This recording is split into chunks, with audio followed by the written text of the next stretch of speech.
बता क्या देना चाहता है? बेहया अपनी मां की कोख से जने हुए बता क्या देना चाहता है? आज भी ये आवाजें बाकी हैं,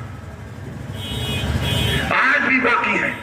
तुम पर जुल्म करने वाली आवाज एक सही, मीर जाफर भी एक ही था। संघर्ष करो,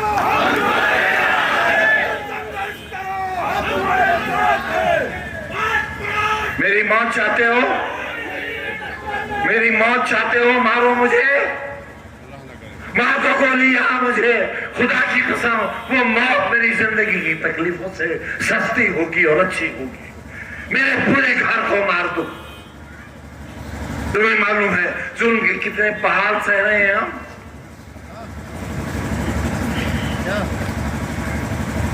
हंसो हम पर, तय लगाओ, बेचो अपना जमीर, बिक जाओ एक एक टके के लिए और इतना करो उन अफसरान को जो हमारी बर्बादी चाहते हैं। ये जलसा नहीं है आज, ये रोजे हिसाब है। तुमसे हिसाब लेने आया हूं, तुमसे मौत मांगने आया हूं अपने लिए। थक गया मैं इस जिंदगी से।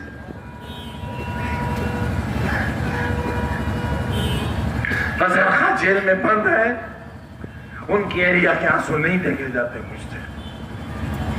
जेल में बच्चे बंद है बेगुनाह, किसी ने मशीन नहीं चुराई है, किसी ने फर्नीचर नहीं चुराया है। मैं लाता था कलकत्ते से ट्रक के ट्रक भर के फर्नीचर के पुराने कबाड़ के, उनकी मरम्मत कराता था, उन्हें पॉलिश कराता था और तुम्हारी उस इंडस्ट्री में उन्हें सजाता था। पुलिस उन्हें उठा कर ले गई, हमें डाकू और चोर बना दिया। जीना चाहूंगा, जीना चाहूंगा ऐसी जिंदगी ना। हराम है खुदकुशी, इसलिए जिंदा हूं, इसलिए जिंदा हूं क्योंकि खुदकुशी हराम है। घर से नहीं निकले आप, 32% वोट दिया आपने और 40% दे देते तो आसिम राजा आज 60,000 70,000 वोट से जीता हुआ मेंबर पार्लियामेंट होता और मेरी वकालत कर रहा होता पार्लियामेंट में। आपने हरा दिया उसे। शाबाश, मुबारक आपको, मुबारक गयूर रामपुर वालों आपको। एसी की ठंडक मुबारक, कूलर की ठंडक मुबारक, टाइल्स लगे हुए घर मुबारक, पत्थर के फर्श मुबारक। फिसल के गिर जाते अगर वोट डालने चले जाते। पुलिस ने डंडा मारा था ना जमीन पर, इसलिए भाग खड़े हुए थे।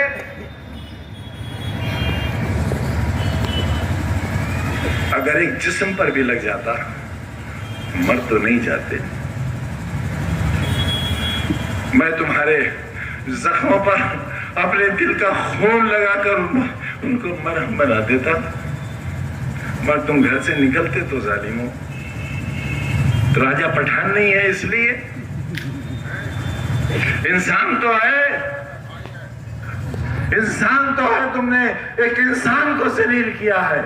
आवाज दो, आवाज दो, इंकलाब जिंदाबाद, इंकलाब जिंदाबाद। क्या माहौल है, क्या माहौल है शहर का? दहशत, खौफ, डर, हर लम्हा जुल्म का इंतजार।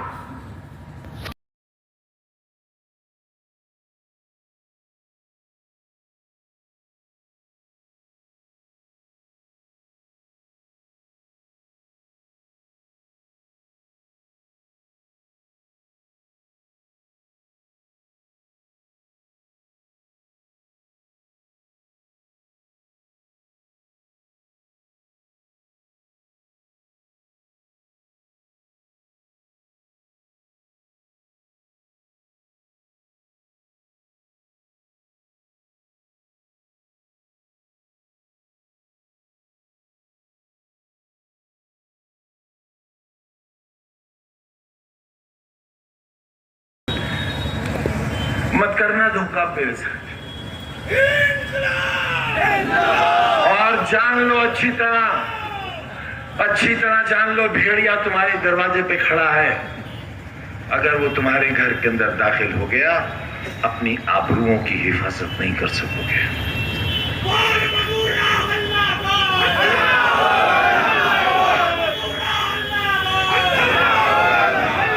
कुछ मत सोचना मेरे लिए, कुछ मत सोचना मेरे बारे में बहनों, कुछ मत सोचना।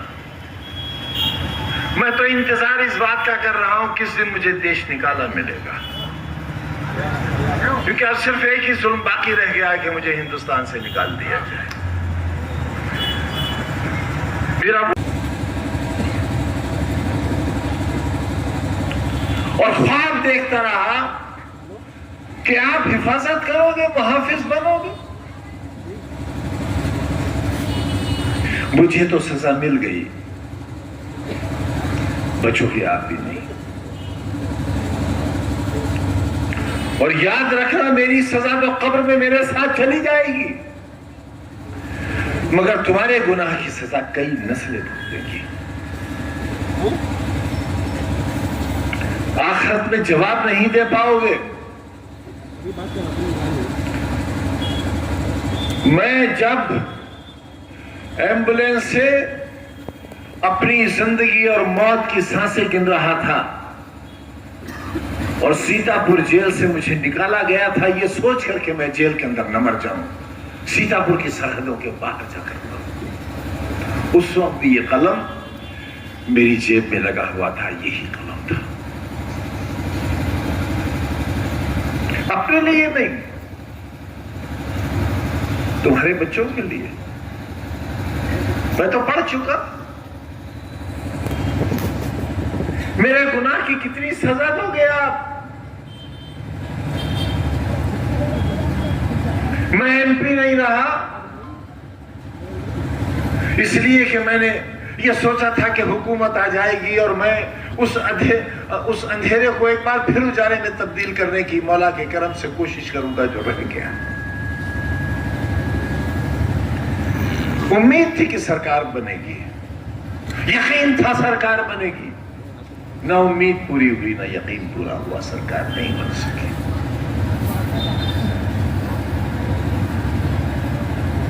पार्लियामेंट से इस्तीफा दे दिया मैंने, असेंबली का मेंबर हो गया मैं आसमान से जमीन पर आ गया। वो आसमान जो कभी मेरा था, वो जमीन जो कभी मेरी थी, आपने न आसमान का लिहाज किया और न जमीन का लिहाज किया। मैं शिकायत करने आया हूं आपसे, और इस खाने खुदा को जिस तरह हासिल जानकर आसिम राजा ने कहा है, मेरी जेल की एक सांस का हिसाब नहीं चुकता कर सकते आप, मेरे एक आंसू का हिसाब नहीं दे सकते आप। सामने की बैरिक में मेरी बीवी बंद थी और 8x11 की कोठरी में मेरे साथ मेरा बेटा बंद था। कोई है बाप, कोई है ऐसा जालिम बाप जो 27 महीने तक अपनी औलाद के खून के आंसू अपनी आंखों से देखता रहा हो? है कोई बाप ऐसा जालिम? मैं हूं ऐसा बाप। किसके लिए? बच्चे का मुस्तकबिल खो दिया किसके लिए? बीमार बीवी 1 साल रगड़ती रही कैद के अंदर, प्रोफेसर से रिटायर होने वाली औरत किसके लिए? सोने और चांदी के कंगन के लिए? किसी आलीशान कोठी या महल के लिए? किसी जहाज या हेलीकॉप्टर के लिए?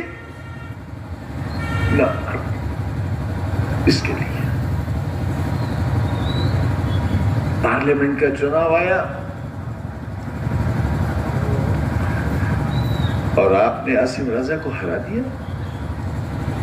शर्म नहीं आई आपको?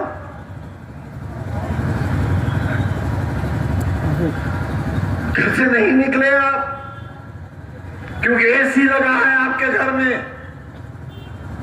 कूलर है आपके घर में, बिजली आ रही थी 24 घंटे। ये इंतजाम किसने किया था?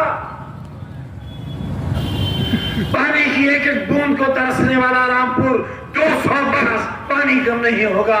यह इंतजाम बफजले ताला किसने किया था? यही सड़क है। तुम चल सकते थे इस पर?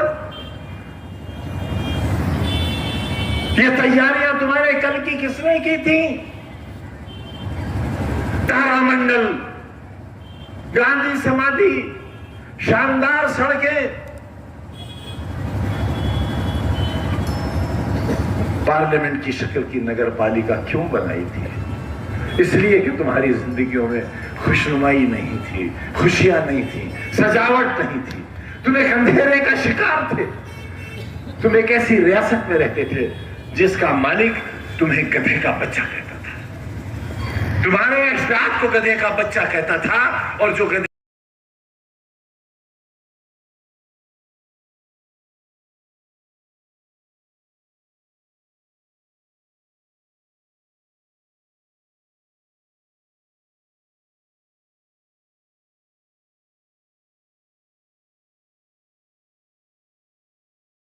अदालत का हुक्म होता है, और इस जुर्म की सबसे बड़ी सजा जो कि 3 बरस की थी, अगर ये 30 बरस की भी होती तो ये सजा शायद मुझे दी जाती। वो सजा दी गई, और 5:10 पर इलेक्शन कमीशन ने ऐलान कर दिया कि रामपुर में इलेक्शन होगा। और रातों रात उत्तर प्रदेश विधानसभा के स्पीकर ने विधानसभा 37 नहीं बल्कि हड़बड़ाहट पे विधानसभा 38 की सीट को वैकेंट डिक्लेयर कर दिया। और अगले दिन चुनाव की तैयारियां शुरू हो गई। इतनी जल्दी है मेरी बर्बादी की? क्यों आखिर?